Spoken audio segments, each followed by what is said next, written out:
మన వారాహి సిల్వర్ జ్యువెలరీలో అద్భుతమైన ఆఫర్స్ పొందండి మరియు కారు గెలుచుకునే గొప్ప అవకాశం.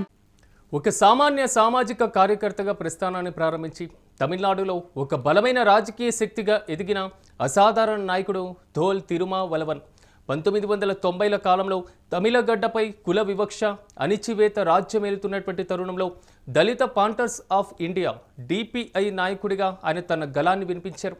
అప్పట్లో ఆయన చేసినటువంటి ఉద్వేగభరితమైనటువంటి ప్రసంగాలు అణగారిన వర్గాల యువతలో ఒక గొప్ప చైతన్యాన్ని ఆత్మగౌరవాన్ని నింపాయి.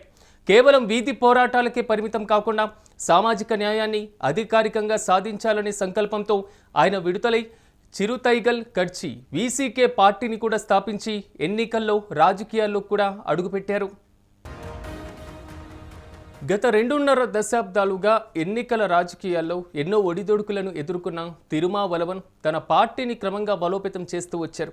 అంబేద్కర్ ఆశయాలు, పెరియార్ సిద్ధాంతాలు మరియు తమిళ జాతీయవాదాన్ని మేళవించి ఆయన తనదైనటువంటి రాజకీయ పందాను రూపొందించుకున్నారు. కేవలం ఒక వర్గానికే పరిమితం కాకుండా సమాజంలోని అన్ని అణగారిన వర్గాల కోసం పోరాడేటువంటి నాయకుడిగా తన ఇమేజ్ను విస్తృతం చేసుకున్నారు. ఈ క్రమంలోనే తమిళనాడులోని ప్రధాన పార్టీలైన డిఎంకే, ఏఐఏడిఎంకే వంటి శక్తులతో వ్యూహాత్మకమైనటువంటి కూటములను కూడా ఏర్పరచుకోవడంలో ఆయన విజయం సాధించారు.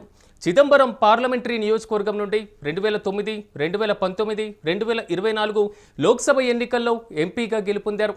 జాతీయ స్థాయిలో అణగారిన వర్గాల గొంతుకగా నిలిచారు.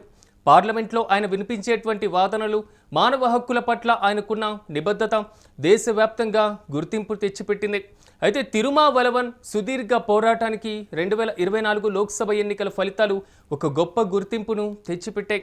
ఆ ఎన్నికల్లో సాధించినటువంటి ఓట్ల శాతం విజయాల ఆధారంగా భారత ఎన్నికల సంఘం వీసీకే పార్టీకి రాష్ట్ర స్థాయి పార్టీ హోదాను కూడా కల్పించింది. ఇది ఆయన నాయకత్వానికి దక్కినటువంటి అతిపెద్ద విజయంగా భావించవచ్చు.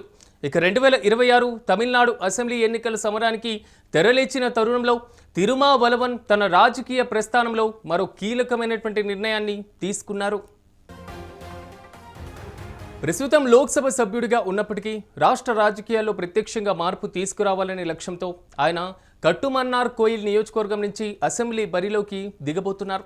అయితే డిఎంకే కూటమిలో భాగంగా తన పార్టీకి 8 స్థానాలు దక్కించుకోవడమే కాకుండా ఈసారి ప్రభుత్వంలో భాగస్వామ్యం కావాలనే బలమైనటువంటి డిమాండ్ను ఆయన తెర మీదకి తీసుకువచ్చారు. అధికారం కేవలం ఒకే పార్టీ చేతుల్లో ఉండకూడదని, అణగారిన వర్గాల ప్రతినిధులు కూడా కేబినెట్లో ఉండాలనే ఆయన పట్టుదల తమిళనాడు రాజకీయాల్లో కొత్త చర్చకు దారితీస్తుంది. ఇక తిరుమావలవన్ తీసుకున్నటువంటి ఈ నిర్ణయానికి సామాజిక స్పృహ ఉన్నటువంటి మేధావుల నుండి కూడా మద్దతు లభిస్తుంది. ముఖ్యంగా ప్రఖ్యాత దర్శకుడు పా రంజిత్ ఆయన గెలుపు కోరుకుంటూ ప్రత్యేకమైనటువంటి సందేశాన్ని పంపారు. తమిళనాడు శాసనసభలో కుల నిర్మూలన, మానవ హక్కులు మరియు శాంతి భద్రతలు వంటి అంశాలపై తిరుమావలవన్ వంటి బలమైనటువంటి గళం వినిపించాల్సినటువంటి అవసరం ఉందని రంజిత్ స్పష్టం చేశారు. కట్టుమన్నార్ కోవిల్ నియోజకవర్గంలో కుండ గుర్తుపై పోటీ చేస్తున్నటువంటి తిరుమావలవన్ ఘన విజయం సాధించాలన్నారు. ఆయన నాయకత్వంలో వీసీకే అభ్యర్థులందరూ అసెంబ్లీలో అడుగు పెట్టాలని ఆయన ఆకాంక్షించారు.